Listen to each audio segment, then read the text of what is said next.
It's just solo queue scout. He's like, this is your favorite champion, this is your favorite champion, and this is your favorite champion. Wow, okay. So, Vi's up. We also have Zeri, Yuumi. It's going to be Renekton first pick again. Annie's available too. Yeah, and Annie. So, I mean, hell, RA could go Vi Annie here and feel pretty happy about that, to be honest with you. Lian, of course, has lent more on those Feast or Famine junglers, right? But, I mean, strength of champions. You have to think about that. And I think if the combination is up, naturally, you almost always take it. So, let's see where RA go as they're hovering over the Annie. They're acknowledging it. Question is, will they go through the lock-in? They will. And now it's up to Lian, likely to go towards a jungler unless they want to pick up an AD carry. But after last game, I feel like they're going to be happy to see, you know, sit and wait and see what EDG and Uzi have cooking to just get another strong setup in the bottom side of the map. I mean, I feel like it's moments like this in the draft where you see what the priorities are for the teams, and for RA, it's about counter-picking, right? They go for the Annie as their one blind pick, but pretty much for the rest of the draft, they'll be able to go for counter-picks here, depending on what EDG pick up. If they do go for their mid laner here, then at least RA will have to blind pick something in the second phase, but we'll have to see, because EDG, with the B1 Renekton, I feel like they've got, look, ban the Blitzcrank, ban the Draven, remove what was strong in the bottom side from RA in game number 1, and then take their B1 Renekton, take that big strength at the top side as well away. Let's see what RA can do. So I like the approach from EDG, kind of picking apart the initial strategy of RA. But whether or not they can turn it into a win is a different question. As Vi's still open, but perhaps the Wukong priority here. You do have the Annie for setup, and we have mentioned Lian does love these carries. Yeah, carries, and to be honest with you, I don't mind it, right? I think the reason why RA here, they don't actually go towards that Vibe line is because Zyra Khan are both up. They've locked in the Annie, and they weren't really thinking about going towards the Rakan. They didn't want to split that up either, so they go towards the K'Sante, wait until 3 for their jungle pick. And what this also does now is not only allow them to remove away 2, you know, strong team fighting junglers from the hands of EDG, which can very often put Kha'Zix in the ground in those mid-game team fights. It also means that EDG have to either, you know, all in towards AD carry bans or support bans, or try and split and just remove away the worst possible combination of champions that they feel like they could be dealing with here.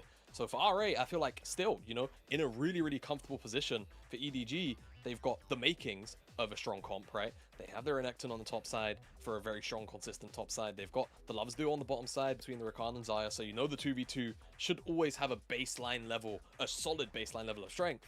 It's just about trying to solidify now the middle of the map with JJ and Fofo's picks.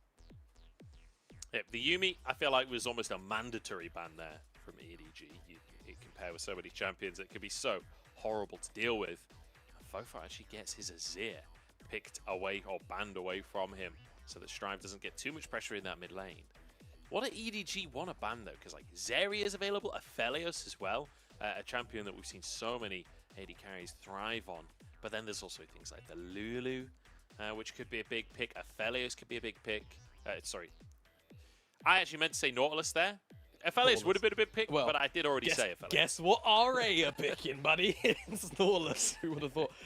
I'm kind of surprised here that EDG went for the Aphelios ban here in second. I feel like you want to remove away something like the Naut here, because RA were looking for engage in my mind, right? They've got the Annie, they've got the Kha'Zix, they've got the K'Sante. These champions, you know, obviously Annie can start up a fight with like a Flash Tibbers or whatever, but it's not a consistent form of engage, whereas something like the Nautilus is on the opposite end. So let's see, EDG pick up the Wukong as that wasn't removed away.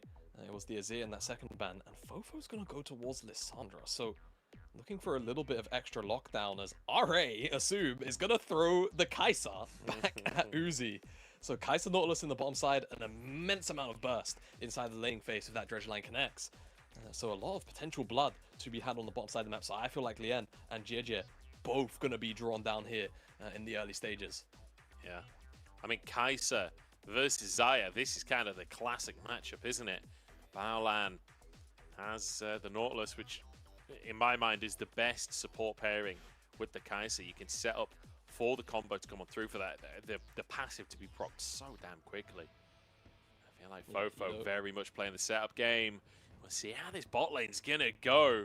Uzi's smile from the end of that last game no longer on his face. You can see him looking real serious, because this bot lane this is a skill matchup.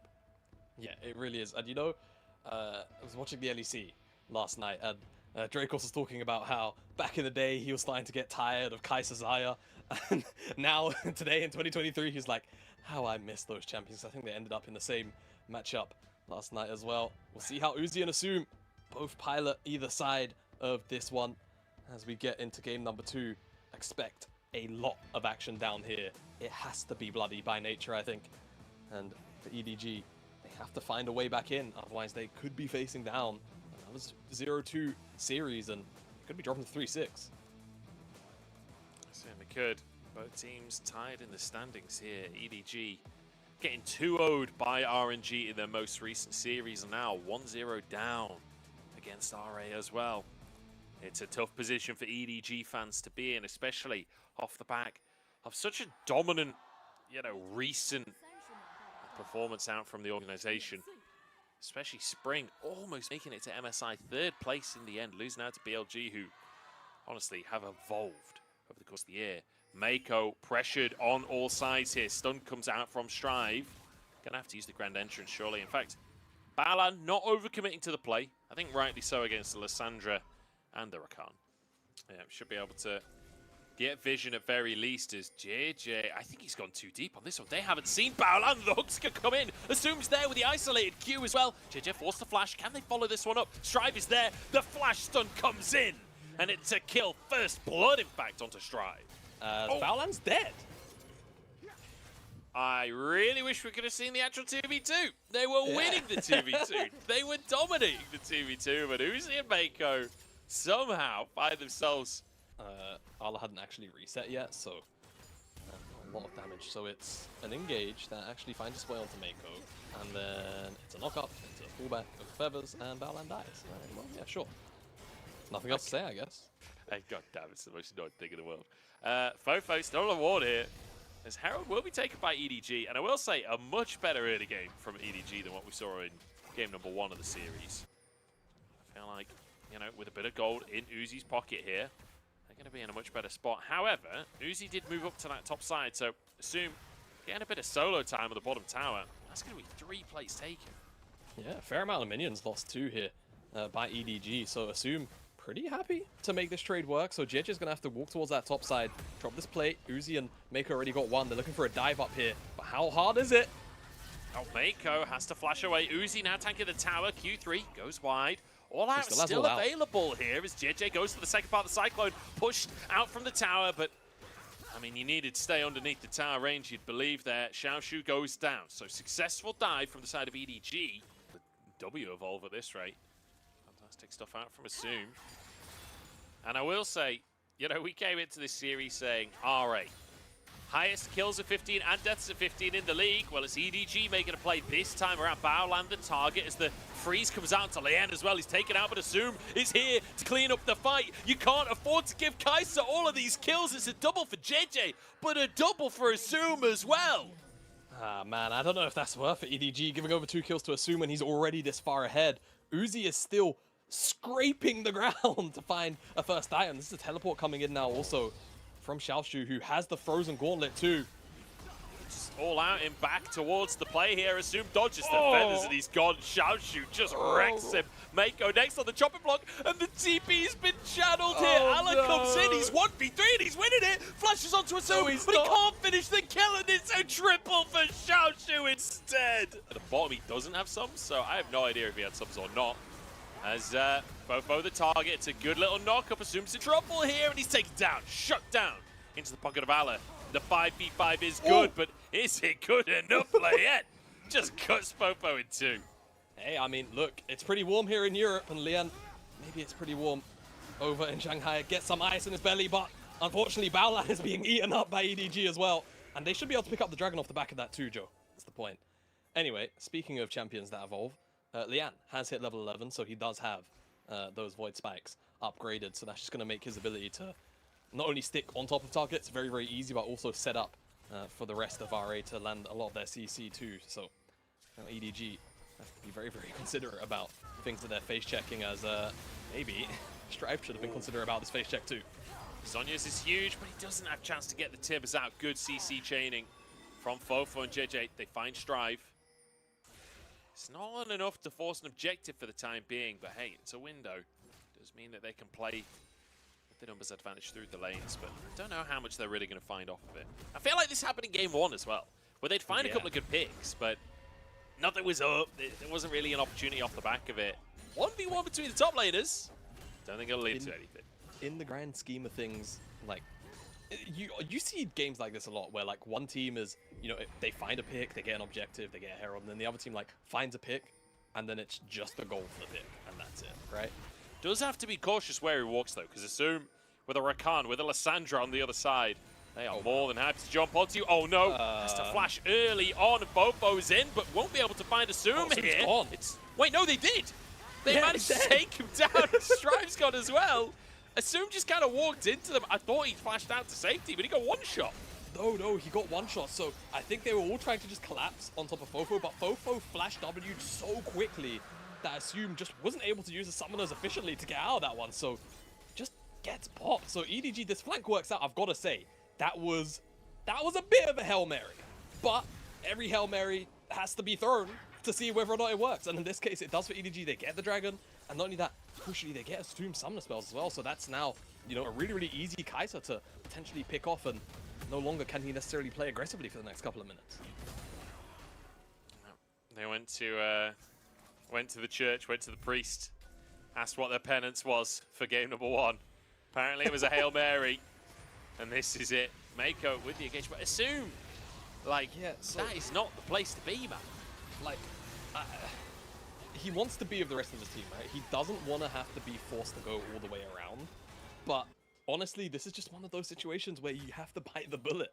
And it's not even necessarily one where it's a bad trade or anything like that. It's like 5 extra seconds of walking around. And you're not necessarily going to lose too much ground. So because of it, he loses his summoner spells and gets popped at the same time, whilst giving away the objective. Definitely feels quite bad. And now EDG up 1,000 gold, but it doesn't necessarily feel like the biggest 1,000 gold lead in the world. But it is JJ with a lot of those kills. Uzi's also really powerful. He's silently scaled up despite what was a bit of an irritating early game to pilot. Definitely can put in the work if he's afforded the space to do so. Now, actually, EDG looking pretty good in this one, has to be said. We're kind of beyond that initial snowball that was coming on through. The Cassante could be a problem still. Xiaoshu on 2 items plus boots, feeling real strong. The same for Strive actually now finishing his 2nd item in the mid lane. Certainly, we're not out of the woods yet for EDG. RA definitely have power in this composition.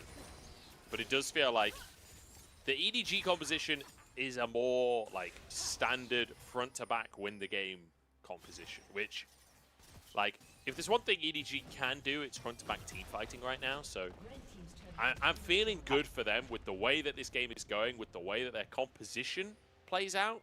Feels like this could be the way to a victory for them. Yeah, I feel like what's pretty interesting about both these team composition is that they definitely both kind of want to go forward, but at the same time, what's really going to be difficult from the RA perspective here is that EDG's champions, whilst they, you know, they can all thrive in going forward and trying to blow up, you know, 1 or 2 targets at the same time, they all have excellent peeling tools, right? Or their tools which you would see be used for aggression can also be used defensively excellently. So RA, now that we're in the mid game and we're in a situation where, you know, they're not necessarily as far ahead as they were maybe 5, almost 8 minutes ago, they have to kind of battle these champion kits now as well, where you can't necessarily just dive in for free on top of an Uzi who's just going to Feather Storm and then have the rest of his team cover for him. You have to really try and split apart some of these EDG members before you can actually take a full-on 5v5. How unfair is it, though, that Kai'Sa gets to build this much AP as an AD carry and, like, the Shiv scales with it now, so you literally just auto once and then Q and the wave is dead?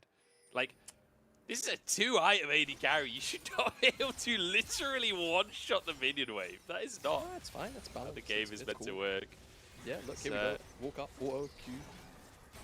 Can't walk up, though. No, not this Great counterplay out from EDG. Can't clear the wave if you can't walk up to it. Lightning Bear. Lightning Dagger. Oh, no, Lien. That is, as they say, not it. EDG find themselves a pick. I mean that for sure. EDG should be able to just take control of that side of the map, and it seems like, given the fact that RA are actually just investing wards up here in the top side before a reset, they're looking for that, but they're also looking for Assume. Soon forced to flash away. Do they follow this one? Yes, they do. Fofo finds himself the kill. And perhaps more as well as Strive forced to flash. Baolan now the target of JJ, but Lian arrives and keeps his support alive here. As Xiaoshu goes back into the Baron pit, but Lian's already gone. Ala grabs him and now chasing out Strive as well. Xiaoshu, he's found Uzi. There's 3 in the pit and the health bars are kind of low here as Ala chases Strive out of the play. Xiaoshu, what else can he find here? Q over the wall, wants to get it, as Baron will be going down here. Ala knocked back. Xiaoshu still going for this one with the all-out. Finds 2 kills in the play, and now a TP coming through from Strive. They've got to find more, but Mako, despite the bunny hop on the blast code, will get out. Perhaps that could be their way forward. I said that shouldn't be your main win condition, but hey, it's a win condition. Hey man, we're about the time where that play happened for EDG, so let's hold our breath and hope for them, but you're certainly right. It's not necessarily something you want to be leaning on too much. RA definitely giving them a lot of opportunities to find very positive fights, as this would be a very, very hard team fight for RA to take inside of this choke here. You feel like you always get minced. They're committing onto Baolan. They've already got the kill, but it's traded instantly. Support for support. Xiaoshu happy to tank. Featherstorm keeps him alive for now. Fofo's over the wall. Assumes alone, but he dives onto the backline instead. Grabs the triple, takes down Uzi. Survives somehow. 1 HP, burning away, but the red buff keeps him alive. And now up to the top side. Ala, JJ, desperately getting him. Flash smite from JJ. Lightning from the heavens for EDG. If you can't get it done yourself, call down the power of Thor. Instead, finds him with the smite, and yeah, look, I mean, I'm gonna be honest, Assume might have got those kill credits, but Xiaoshu again found his way onto Uzi and kind of one-shot him still again. It's so obnoxious. You'll see in the replay what I'm talking about, the initial engage. I was kind of questioning the fact that RA wanted to take this fight in the first place, and, you know, Baolan gets one shot, so does Mako as he goes in. But look at this, Xiaoshu W knockback, and he basically like 100 to like 75s it with just a couple of spells. Then Assume comes in, almost gets blown up here by JJ. If that Q doesn't actually go through whilst he's in the CC, it's very hard to cancel that auto attack. Then Assume has a little bit more HP to work with. Maybe the red buff, you know, can also help him out here. And he doesn't also get killed as soon as JJ gets on top of him, but it does, right? So yeah. EDG win the fight. They get the third dragon. Run away from Soul now. Good God. Yeah, that's a lot of damage. And most of that is static shift, man. Most of that is static shift, because before he jumps into the backline and finishes off Uzi, like, he's already got 2 kills. Mako comes in and gets absolutely one-shot. Fofo pretty much gets one-shot by him as well. The amount of damage he's doing from the static shift, plus his Ws as well. Remember, the W has insane scaling with AP. Not only that, but a cooldown reset. He's going to go for a death cap last, isn't he? He probably is, yeah. And, you know, I'm really curious. I don't know if I can really make this call out broadcast, but I'm going to do it anyway. Because Jake was talking to us, hysteric, the other day, how the broadcast on the Chinese side, you can look up so many stats. I need to know how much damage that static shift has done in this game. I would imagine that overlay has that kind of information. So if you have access to it and you happen to be watching the English broadcast, please find out for us. I would love you forever. And drop me a ping on Twitter. We need to know. As Ana could be knocked back here, could be in big trouble here. Assume keeping himself safe, but it means that the rest of his team is kind of abandoned. Baolan falls. Xiaoshu wants a little bit more as Ala walks out with his life. Assume could ult on that. It would be dangerous, but he was could. Thinking about it. But he didn't. So, Mako will keep his life. And so will Assume, more importantly. And the Baron is on the table. If EDG want to try and start it up, Assume is going to steal away this blue buff, just because, of course, you can use that W spam. Yeah, he needs it. He actually does. So, can look for a little bit of poke here. Crucially, Xiaoshu still has the all-out, and Assume also can reposition with the ultimate. So, even though this Baron is getting started up and it's a 4 versus 5, it's still very, very risky. This is for Mako actually and EDG to try and take. So for Assume, this situation is great. When the enemy is trying to do Baron, you cannot miss your W. It's almost impossible to miss your W. And it means you can just consistently get the W out, get the cooldown reset. It chunks like crazy. But then you also just get to blast it out again a second later. The Wukong clone counts as a hit, by the way. Yeah. So Assume will just keep blasting those out. They're going to just start the Baron instead. Okay. I mean, it's half HP already. It's going down pretty quick. EDG need to make a decision now. They've already got the Baron. Can they find a fight as well? Everybody diving in. Assume surviving for now, though. Oh, as two go down to Fofo. Xiaoshu pulls them all back to the backside of the fight. Assume ult already used. He doesn't have anything in the tank, just the W's flying out, but it ain't enough. And Baolan taken out. Yeah, you got the Baron, but man, it cost your entire team. Man, Fofo's re-engage there was huge. He got everybody as Assume isn't going to find Ala, but my goodness me. Pretty much saves it, right? RA sneak away that Baron. EDG takes so long to actually get back into the river and check that that buff is even going down that quickly. If he doesn't find that engage, you have to feel that RA pretty much walk out almost for free as they took down Mako so quickly. Now EDG can probably take away this inhibitor. Death timers are only 10 seconds more for Lian and for Strive, so shouldn't necessarily go further than this, but still a massive loss for RA and a huge game for EDG. Assume you got to be careful not to step up too much with the shift damage across the entire enemy team there. And he'll continuously find those moments, spotting out EDG. They don't want to let the recalls come on through here. Assume has that ultimate available once again. Baolan's hunting, Lien is hunting, Fofo trying to buy space for the rest of his team. Drake coming up in 50 seconds, but the resets should come through from EDG before that. Is a W going to come through? Can they cancel these recalls? Uzi recalling in the brush there, will get away with it. And it looks like EDG do get out. It felt a little dicey for a minute there. Ala still denied. Look at this tempo play from RA. Denying these recalls opens up the Drake. Yeah, I mean, both solo laners here of EDG don't actually have teleports, so they could be, you know, a good 10, 15, 20 seconds late even, and RA, this gives them the opportunity to just slip into the river, try and deny away as much vision as they can. Here, I think it's those two wards by the blue buff and that tri-brush. I think actually they're sat on a ward, aren't they? There's a ward on top of a ward in that pixel brush, right? So somebody use a sweeper. There's two available. I think they got it. I think they got it up underneath all of that because of the Umbral Glaive. So it should just be complete darkness inside the river itself. There you go. The blue ward confirms it. Now EDG have to look for something. Mako gets chunked out to half HP.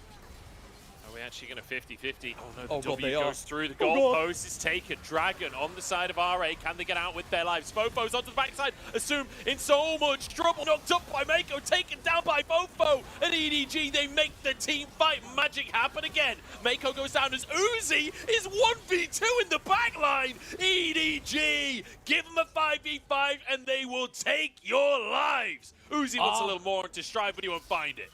Oh my goodness, RA.